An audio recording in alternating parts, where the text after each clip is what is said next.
Dale Skip Van Rensselaer is a direct descendant of a conductor of the Underground Railroad site in Paterson. And so that is to be celebrated as well. But what makes me most proud is that there are so many stories to tell in this city, a city of history. And up close in Paterson, Skip is telling those stories. Telling the story of a multicultural mosaic that we have come to know and love as Paterson. And he tells the story from different generations and ends with the Underground Railroad itself. But also talks about Hinchliffe Stadium, Shelton, which is going to be brought back to life on May 11th. And everyone is invited for the rebirth of our Field of Dreams. And if anyone knows anything about Skip Van Rensselaer, he is passionate about Paterson, but he's also passionate about the Dallas Cowboys. And if you didn't know that, you can go on Pastor Kenneth Darrell Ray Clayton's page, and almost daily during the football season, you'll see some type of meme. But he's not trying to be mean, Skip. He's trying to help you. You need therapy. So that's the form of it. It's therapeutic, right? But nonetheless, we're not here to roast Skip Van Rensselaer. We're here to celebrate Skip Van Rensselaer as an MVP, a most valuable Patersonian. Congratulations, Skip. Thank you. You look good, Skip. There you go. Well, you got something. I told him don't say 06. Right? No, I got recruited.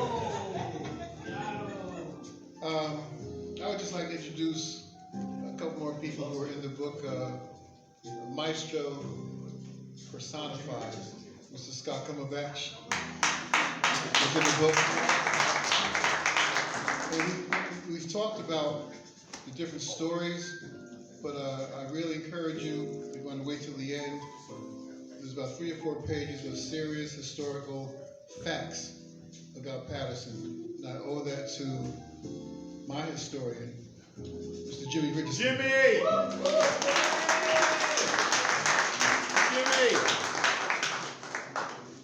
Come on up for a second, Jimmy. He encouraged me to bring Jimmy up. I would have done that ordinarily, but we don't have any Snicker bars outside. Because once this brother starts going. Now, I love him to death. He's good. Say a couple of words. Anything you want to know about Paterson, he knows. And he knows it verbatim. He knows it up here and in his heart. Jimmy Richardson. Thank you, Brother Skip. Thank you so much for coming out for this book signing for Skip. I haven't got my copy, so I have not gotten a chance to read it or see it. I see it, but not read it.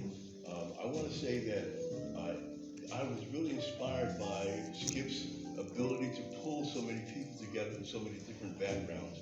And it's basically a tapestry of Paterson. And it really shows, even though I haven't read it, the fact that I know some of the people who were involved, I think it's going to be a great seller and most certainly a guiding light for people who want to know more about modern day Paterson. Yes, I do know a little bit about Paterson. I know enough to get me in trouble. But basically my focus is on the African American history and presence in Paterson. And what makes it so much more interesting is that the history between all nationalities overlay. And that's where it comes in, and I'm able to kind of dissect Paterson's history. I don't want to get started because I don't want you to say to me what Moses said. You know what he said, right? Let my people go. Thank you so much. Thank you, Jimmy. Besides the historical part of the book that he did at the end, even when I was talking about and writing about the Underground Railroad, I spoke to Jimmy. He gave me some facts that I didn't know. He corrected some things that, thank God, I didn't put in the book because they would have been wrong. So please, when you get your book, go to the back and read about Paterson by Jimmy Richardson. Oh, I forgot another person in the book. And I love this guy, man. I've known him for years, but Elvis Durham. And you've probably seen Elvis on cable TV at the council meetings, and he says what's on his mind. But he loves, the reason I chose him is he loves Paterson, New Jersey. As a matter of fact, I used quotes from everybody's story to kind of introduce their story. And his quote is so apropos because he says, Paterson don't know how to promote Paterson. And if you read his story, you'll find out why he says that. And he's constantly promoting Paterson. If you go on his YouTube channel or Facebook, he'll enlighten you on everything and anything Paterson. Matter of fact, I go there just to find out what's opening up in Paterson, what new store, what's happening at the Center City Mall. But Elvis Durham, better known as Church Boy to Church Man. Give him a round of applause. Matter of fact, I had to pull the chain back a little bit because I saw him on cable, and he was at the council meeting, and he was promoting the book, and this is the greatest thing since Hitchcock Stadium. This thing gonna go international. I said, Elvis. And when I spoke to him about it, his response, I couldn't, Reverend Clayton, he said, listen, he spoke to the Lord, and the Lord told him this was gonna happen. I ain't messing with the Lord. So from his mouth to God's ears. Right, so, but that's, he's a good brother. He knows Paterson backwards and frontwards. He promotes Paterson. And read his story, really, read his story. Thank you so much. So it's time for a joke.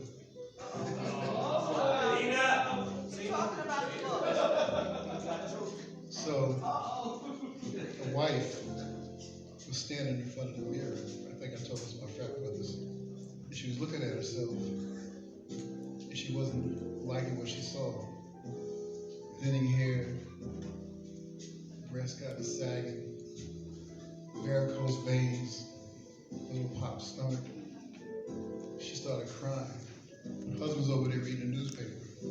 He ain't paying attention to her. Look at me, I'm so ugly. I can't stand looking at myself. She looks at him. Well, say something. He said, what do you want me to say? She said, tell me something positive. He said, well, your eyesight's still near perfect.